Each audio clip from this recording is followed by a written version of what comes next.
Pronto, mamma? Auguri per la festa della mamma, auguri! Sì, tutto bene, grazie. Sono con Anna Andrea. Anzi, mamma, ora te la passo che ti vuole fare gli auguri. Ti vuole fare gli auguri pure lei perché ci tiene. Ci tiene tantissimo. Me l'ha chiesto proprio stamattina, la prima cosa, ora te la passo. Ah, ciao mamma, ciao. Signora, salve, sono Anna Andrea.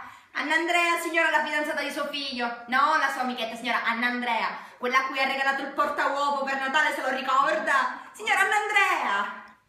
Quella che si sposerà suo figlio, signora. Sì, perché io a suo figlio me lo sposo, ma non in chiesa, me lo sposo al comune. Così le devo questo piacere di farsi la passerella con l'acconciatura, va bene? Suo figlio me lo porto io e gli faccio mangiare quello che vuole, gli faccio mangiare ketchup e Nutella tutto il giorno, perché suo figlio non è più un bambino, signora. Suo figlio è un uomo. Suo figlio ha 24 anni, ma nell'animo è un uomo. Il mio uomo. Che ti sto dicendo? Va bene, te lo puoi tenere, mio figlio? Vabbè,